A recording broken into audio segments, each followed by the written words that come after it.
Hi everyone, I'm Akanksha Kamath, Fashion Features Editor for Vogue India, and this is a panel discussion part of Vogue India and Natural Diamond Council's Diamond Festival, the online edit.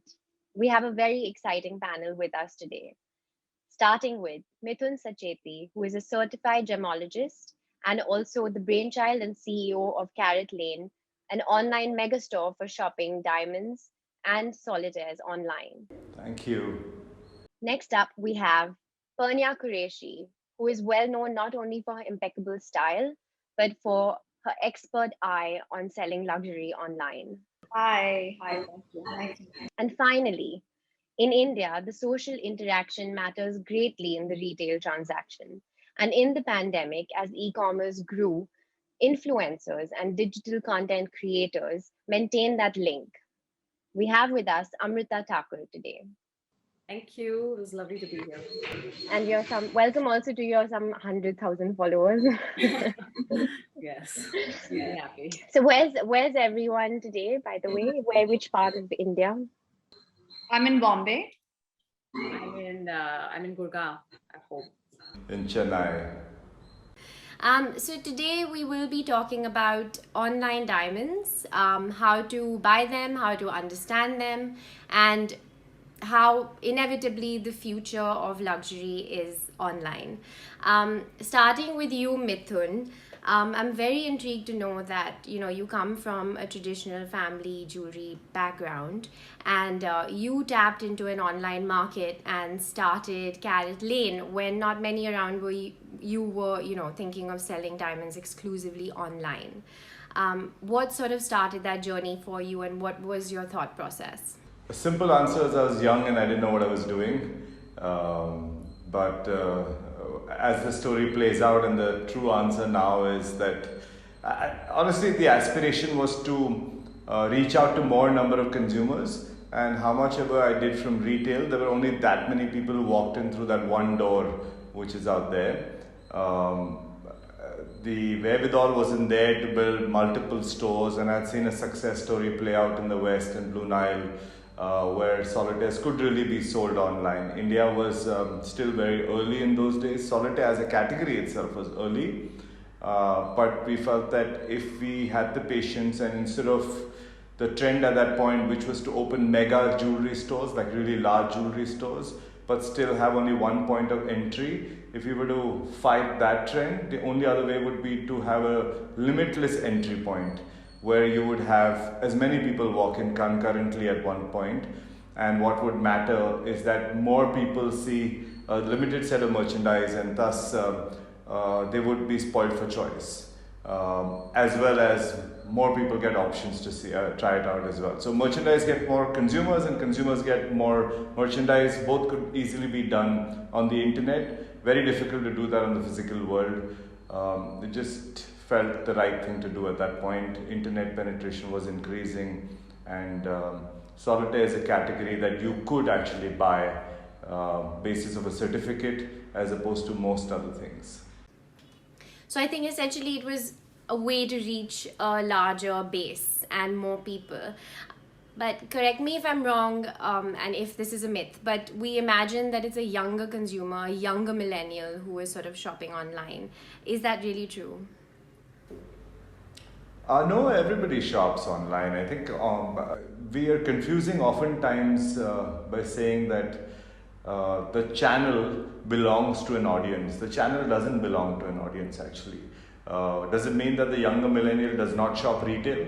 That's also not true, right? So it's where you find comfort, and as time goes by and in the curve of innovation, younger people adapt or adopt new things first. And so that's where it starts off. I'm sure all of you were much earlier in taking on Facebook and WhatsApp, etc. But today, me and a lot more older people are taking that on as well. And many people leave those channels and start moving on to whatever, Instagram and all the other things as well also. And the same thing happens for shopping as well. There is an early adopter to it, and then there is long tail, which comes later. The first 16-17% maybe come from there, and everybody else after that follows. That's where you really make a core business. And that's possibly the phase that India is in now, where you'll find a lot more people going and shopping on that. So I don't, I think they come early, but it's not that they only shop. Pernia, moving on to you, because you do have experience selling luxury online, and you were doing it, far ahead of your time as well. Do you see that, luxury is always thought of as touch and feel and tactile? Did you notice, people either struggling or attracted to online shopping? What does your experience say? I think because I've been in the luxury e-commerce space for quite a while now, I think things have really changed as of now, as of today. So if I compare this to like 8 years ago, or 9 years ago, when things were very new in terms of shopping luxury online, people were hesitant initially, and it was usually the younger demographic, like Mithun said, who would try it first. It was also the demographic that was exposed to international online shopping, because for them in the West, in the US, it's been a way of life for a very long time. So having said that, initially, I think there were a few barriers of trust. It took time, but I think it grew very quickly, and I think people adapted to online shopping quite fast because you cannot deny the convenience of it. You cannot deny the benefits you get from online shopping, even in a sector such as luxury. Because we have clients from tier 2 cities, tier 3 cities who have the exposure because of the internet, and they want the best things in life, but they don't want to always travel for them. We even have customers in Delhi and Bombay who want the best, or who may not have the time to take a whole day out to go like looking for gold or diamonds or whatever it is. So I think it's because of the convenience of it, and because there are so many benefits to online shopping, I think people adapted very quickly. And I think today, if you ask me, I think a lot of people, a big segment, is very comfortable buying luxury online. And I think it's thanks to the stores that started in the beginning and normalized it for everybody who's starting now. Absolutely. Amrita, coming to you, because you have a very important role to play as well in the whole chain of retail. Love how you curate your content as well online, but what I want to know is that on your profile, do you see audiences asking for something? Do they want to see luxury items on you in a particular way? Are they engaging better in certain formats, etc.? Is there something you've noticed? For sure. I think the big shift a while back was that people didn't want to see it on professional models, and people wanted to see it on real people, whether it was clothes or jewelry. And that, I think, was a change where, we had to listen to what people were wanting, and nobody kind of really knew what to do with that. And that's where I think everything exploded with the whole content creation and with digital content creators. But I think some people have been able to use it in a very positive manner, where it's converted into business. I think for me, the most important thing is when a brand comes to me, the most important thing is it has to convert into business. It's not something that I'm just putting on an outfit or putting on beautiful jewelry and presenting it to you for the fun of what, unless it's business for the brand and it's something that an audience is gaining. Say something they're looking for a polki necklace, or they're looking for a kind of a particular kind of ring. So unless it's something that is beneficial for both, it doesn't make sense. But yes, people do want to, I started selling jewelry from my store, and a lot of people do want to have a look and feel of it, but it's quite astonishing the number of people that are buying it based on A, trust value, and B, like sitting online, sitting on Instagram, they're buying things.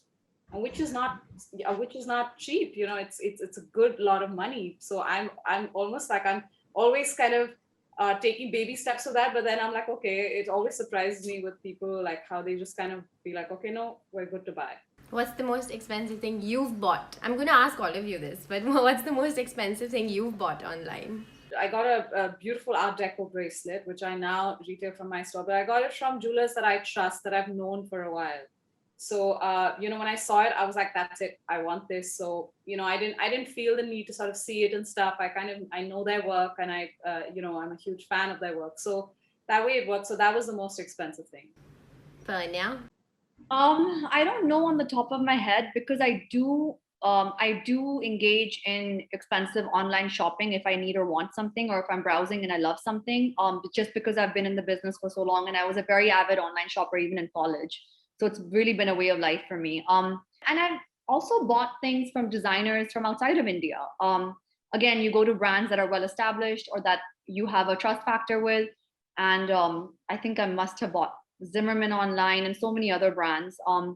So it's something I do engage in quite frequently. If I need or want something, I don't need to wait to go shopping or need to go to a country to buy something. I've been a avid believer of online shopping, luxury online shopping, and spending money online from a very, very long time.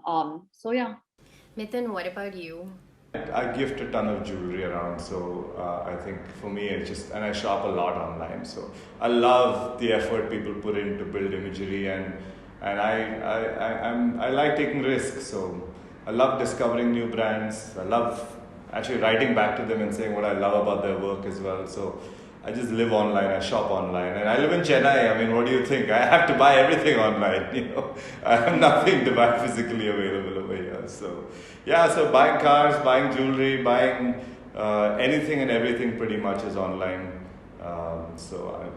It's just a way of life, for me at least. Yeah. There's something very interesting you said there about imagery and online imagery and things like that. With the personal shopping experience of buying diamonds, how do you sort of, like, what's a checklist that you think a shopper should come with, to be able to buy diamonds online? Because, 4Cs and this, that, like, are you integrating any kind of technology or imagery and things to make the process easier? Actually, we're at a very important crossroad at this point. We can see a lot more technology outside of India right now, but we are not able to implement all of it in India because our bandwidth still is a struggle. I mean, I'm saying bandwidth beyond the 4 cities. Actually, these days, even the 4 cities is a struggle also. The 4 metros or 6 metros is a struggle. But I think over the next 1 or 2 years, you'd see a lot of technology which we can embed on the websites, and then we will be able to provide for phenomenal experiences around it. We just can't do try-ons today, right? It's such a struggle to do good quality try-ons, because while the phone in a real world has the power, has a processing power for it, the internet does not provide the processing power to do this real time. So that shift of anything to do with augmented on that is not happening. So most things that we're doing right now is around building convenience, building information convenience, and getting better and better around imagery, so that people get a truer sense of what it will feel, what it will look like if somebody was to wear this. Those are the points of friction that you can solve for today.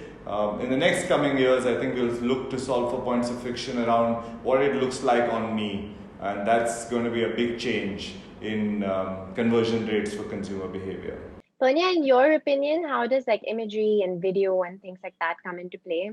I think that's the most important thing when it comes to online shopping. I think you have to display and portray and show your piece, whether it is a garment or whether it's jewelry, in the best way possible for a consumer, A, to get the consumer's attention to begin with, and B, to kind of show them as many details as possible. Because when you're shopping online, just because you can't feel it and touch it, that doesn't mean you can't see it in movement, you can't see it in 3D. That's the help of videos and reels. And now there's so many things with social media also that you can do to give clients that extra bit of experience to see how this looks in sunlight, or see how it looks in a darker room. And you can do so much with imagery and videos, and there's just so much to do, and it's just so important, because you have to understand that's all they have to judge by when they're buying your product.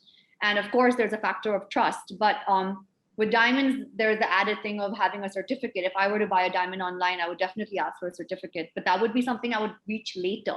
First, I have to even see it or like it. My attention has to go to it. And it will not go if the images are not beautiful, and engaging. So there's a reason why on our website from the very beginning, since I've been in e-commerce, we've given detail shots, because you have to give like really close-up detail shots of what you're selling. If it's like an embroidered garment, or even with jewelry, like then you can actually see the palm, and the craftsmanship. If you show a detailed shot, then you show a shot from far so you can see how it looks like in context to the model's face and body. So, all these things are very important. And I'd say on online shopping is probably the most important.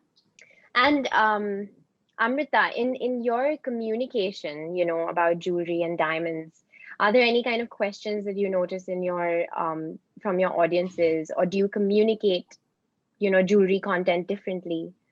Well, I think mostly it's about, what is whether there is a certificate involved, what is the how well do you know the brand or how that you're representing, how much do you trust them, are they good guys to buy from, and the other thing is whether they're getting certificates for the things that they're buying.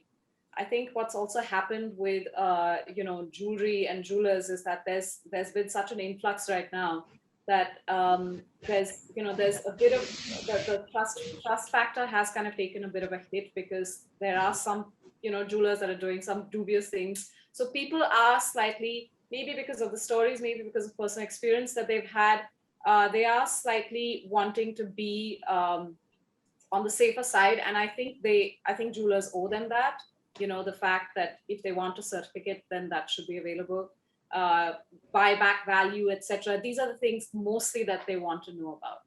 Mithun, I have read that the one sector in luxury that's really shooting up in this time is jewelry. Why do you think that is? And do you actually see that there is like a climb in shopping online jewelry? Yeah, it's ridiculous, almost. In a good way. It's been a great last 9 months, not just online, even offline. If you look at the numbers that everybody are posting, I think it's gone crazy. Not gone crazy, I mean, but like great for work. But I have a very weird thought on it, so indulge me for a second. It's I just feel that everybody has spent so much time with their families, as opposed to being really, really busy over the last few years. We get busier and busier and busier. And the more time you spend with your family, more likely are you to celebrate the smaller moments as well. So every birthday is getting celebrated, every anniversary is getting celebrated. I'm actually tired of sending all those those YouTube videos to every cousin and every aunt who's somebody is creating like a video compiling a video of everybody wishing them.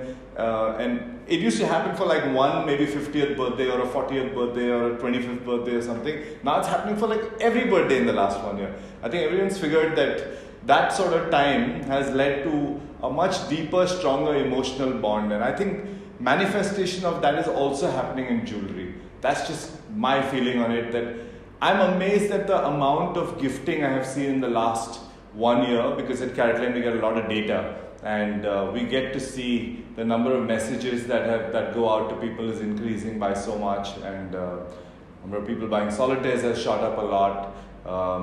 So there is tremendous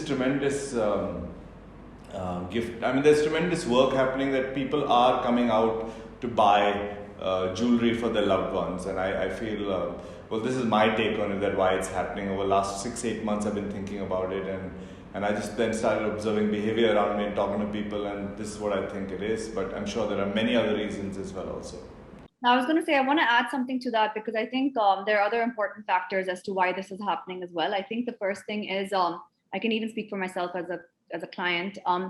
You are saving money. In the last year, we were not really able to go anywhere. People are not going on holidays. They're not traveling and spending money on vacations. They're not, so many people have not even been able to go to college, school. You are saving a lot of money. So people now have this money, which they would have probably set aside for their lifestyle and to go out and to travel, which they didn't do. So I think the first reason is that they had that money kept aside to then invest in something they feel like has value. And I think over the last year and a half, what has happened is that people have actually started appreciating pieces and investment value pieces, like pieces that will last you a lifetime. I think people have stopped buying frivolously. They're buying things that are important, that are long lasting, that can be that can be given from generation to generation, and jewelry is such a big part of that, and so I think if you have the budget and you have this new appreciation for things that last, I think that's the combination why jewelry sales are probably going up. I have also, instead of going on holiday, I bought a piece of jewelry, because I'd rather invest in that, because even down the line, it's not like it's going to go out of style, or it's not like, it's something that I have to get rid of. It's something I can keep forever. So I think that investment value of jewelry has really, really stood out now in the last year and a half. Yeah, I agree. And the heirloom quality of it, like you said, and also the celebration aspect is that there are so many weddings happening around us, like a pandemic couldn't stop the small intimate Indian wedding. So there's a lot of gifting around that. And with brides sort of wanting to shine over Zoom and whatnot, it's the diamonds, it's the earrings, the choker that sort of makes the biggest impact on screen, right? Mithun, what are you seeing flying off the shelves, or should I say shopping carts? Actually, it's everything. It just depends on what your desire is, right? There's an audience that you guys all belong to and speak of, which is more to do with my family business at Jaipur Gems, which would be selling the heirloom pieces and the larger value and everything. But you'd be amazed at how many people are first-time buyers of diamond jewelry. They've never bought a piece of diamond jewelry before, and that is where the volume is coming from. Where people who have really now gone out there and said that, okay, I have not spent money, which is the obvious part that nobody's spending. And these guys don't go to Maldives. So really, they are out there spending this money into emotional stuff where they want to celebrate those little moments in their lives and do that. Weddings, definitely the spend that people do on jewelry per wedding has gone up. There's no doubt about it, whether it's got to do with the price of gold that they got to spend more for it, or the fact that other areas there's been they've been able to save on other areas, because I can't imagine anybody skimming off that, right? If I've decided I'm going to spend this much on a wedding, and if I'm not going to spend on a certain area of calling people, they're going to end up spending more on jewelry, and that's evident in last minute jewelry purchases for weddings. That's been a lot as well. Otherwise, jewelry is normally for a wedding, thought through, purchased before, you might add a few things in the end, but we've seen a lot of that happen across as well. So it's been a universal growth for the jewelry category, and that reflects in the big double-digit growth that the category overall has seen over the last 6 months. Most of the consumption has not been the same space, but jewelry definitely has benefited from this behavior across the board. And is there like a sweet spot in terms of a price range that people are attracted to? Completely. I mean, it's got to do with the brand, right? I mean, where do you want to be? Every brand has its sweet spot, and it's been a secular growth across. And I actually don't know anybody who's not done well in the jewelry space in the last 6-8 months. It would be a challenging thing to find someone who's not done well in the last 6-8 months. So all consumers overall have found value in it for different reasons. Many we heard right now, and I'm sure there are a few out there which we don't know about as well also, and they've gone out and spent on jewelry in whatever they find appealing. It's not a category where any one area dominates, right? No single jeweler has got 5% market share also. No category in the jewelry business is greater than 5% as well. So you're unlikely to find something where you say like, oh, this is the one that's really gone on the limb, and this is really completely off the charts on this one. That's unlikely to happen with jewelry, because certain type of people have a certain kind of taste, and they're spending money in their area. What you collectively get is that everybody finds value in jewelry at this point. Yeah, that's so true.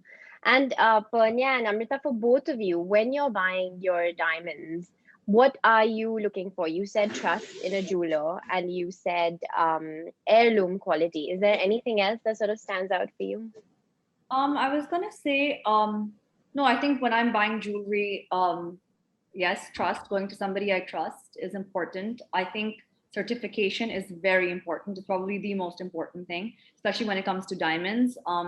Because if you ever want to gift it to a family member, you want to pass it off as an heirloom, you want to pass it off with the certificate. It just makes it more official, and you also feel like you're giving something of value to the next person if you're passing it on. And I was going to just add something that when you're buying jewelry online for the first time, or buying anything in the luxury segment, the best thing to do actually is to buy something small first. If you're not familiar with the website or the e-commerce store, say you love how everything looks, but you haven't heard of anybody else who's shopped from them, you can do research on them. You can look them up, see who is behind it. You can see if they're of some value, and if they're trustworthy. You can see with your education online, but you can also start off with buying something small. And that's something I noticed from the very beginning of luxury e-commerce in this country. What people do is usually they'll buy something smaller, and the next time, if they get it in really good condition, everything is exactly how it's meant to be, the next time their ticket size will get bigger and bigger. So that's a really smart way to invest in luxury as well online. Don't immediately, like, I don't do it either. I don't immediately go and buy something super expensive in the beginning, first time I'm using a website or e-commerce store. I wait, I buy something smaller first. Then I go ahead and buy something more expensive, or I ask like friends and peers and ask them that, okay, what is recommended? So these are the steps you can take when you're buying jewelry or luxury online in general. Yeah. I think for me, increasingly, apart from the trust and the certification, increasingly it's become about buying pieces that one can wear every day. I feel like we've had jewelry too far, for too many years kind of just put away in our locker. And increasingly I'm just pushing the whole idea. We're pushing the idea of being, whatever you buy, it can be a traditional piece of jewelry, but you have to be able to wear it every day and mix and match and, just kind of have it all come together for you. So everyday pieces. I agree with Amrita. I think the last 2-3 years, I have realized that what I'm interested in most is pieces that I can wear all the time, because you want to get value out of what you're buying, so it's not only about just passing it on, having an heirloom. You want to enjoy it as well. And you can enjoy it the most when you can wear it the most, So I think wearability is a huge factor. And I think that's also why jewelry sales, especially online, are probably up, because people are buying practical things, smaller things that they can even wear on a Zoom call, and it's not jarring. And I think that's also a big factor why e-commerce sales are up for jewelry. And Mithun, what's been the most surprising diamond buy? Because we're talking about like everyday diamonds and this and that, but I'm actually really intrigued to know what surprised you. Surprising, maybe in terms of value, when sometime back we had some vivid yellow diamond sold online, 8-9 carat one.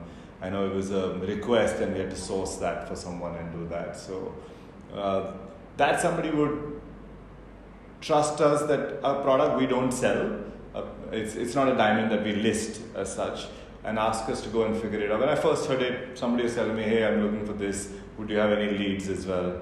I was like, no, I don't have. Frankly, I wasn't even giving it, it's not like I couldn't have figured it out, it's just that I wasn't giving it the time of day, because every other day we get someone who's saying, I want a 20 carat deflawless, and I know that most of those things don't materialize into anything, because we have far more requests for those things as compared to this. But when this materialized, I was very surprised, and I also was a bit embarrassed that I did not help him out. But that was an interesting one to see, and very different from whatever we normally see. We see 5, 7, 8 carat diamonds every month selling online, but we don't see something like this happen often. No, for sure. But I mean, what a buy, right? A yellow diamond of 8-9 carats. I think we've covered it all, and thank you guys for everything. If you want to add any parting thoughts, feel free. I was going to just say that now that I was hearing Mithun speak, I feel like another reason why sales of diamonds and jewelry in general must have gone up is because the category has expanded with e-commerce. So first, people who were buying jewelry and diamonds were buying from their local stores, and now e-commerce is obviously available to everybody everywhere. And I think, as Mithun said, people who haven't bought diamonds or jewelry before are finally entering that category. And it's most likely because it's available on e-commerce to them. And it's not just availability. What I've noticed in the last couple of years with Caratlane and such stores is that they're making the diamonds cheaper and more accessible to an average person to enter the market. So I think the amount of people who've entered the diamond industry as customers, that has increased because the availability of diamonds at a good price and because of e-commerce, it being available everywhere. These are the factors that have led, I think, to the industry in the last couple of years doing well. And it just makes a lot of sense. And I think it's great. I think it's so nice when luxury can be extended to a larger segment of society and more people can enjoy it and have access to it. And that's the best part about e-commerce. Yeah, definitely. That's my closing thought. What do you think is the next, this will be the closing comment, but what do you think is the next frontier in online luxury? Like what's next? I mean, we're pretty much there with everything. Maybe what Mithun said, that, to see it on yourself while you're shopping, that would be interesting, because a lot of the times I feel jewelry, as much as I have started buying few things just by seeing pictures, but a lot of the times, when it's big value and it's a good amount of money involved, you do want to sort of see it on your neck, or you want to see it on your ears. And let's face it, jewelry has the ability to, the minute you will put it on, it'll look different on you. The minute I put it on, it'll look different on me. So it has that ability to kind of play off the person and, just tone the personality, everything. I hugely believe that. So I think just to be able to see it digitally on yourself would be really, really interesting.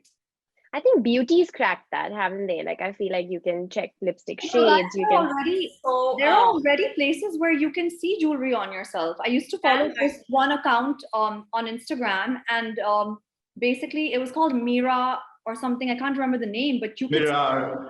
Yeah, the challenge is we have an app. I mean, it's the first patented app as well that we have in India on that. But the challenge with all of these, Pernia, is that it's just not the quality that helps you make a decision.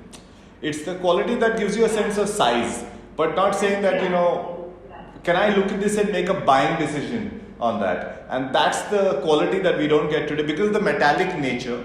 Whereas in lipstick, for example, it's matte, right? And it's the shades are what you're going to look at. And so it's easier to create. It's imagine all Pantone shades were only metallic, and what would that shade card look like?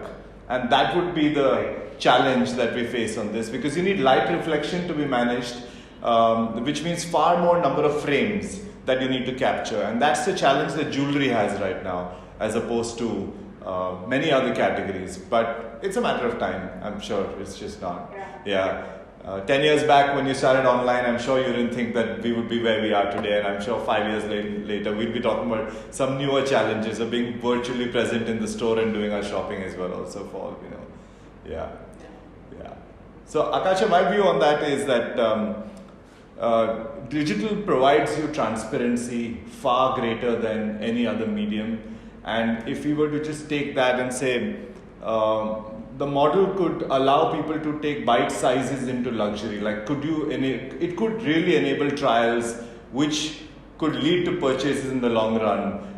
What people ultimately want to do is wear, right? They don't necessarily need to own every time to wear, and that's only possible when it's digital. Because if you were to build a gig economy or a rental economy on something like this, that's only possible when you give value to the number of consumers who come and see the same piece. What's happening with Rent the Runway, what's happening with Nully and all the brands abroad. I think it's time that we see that happen across categories in India.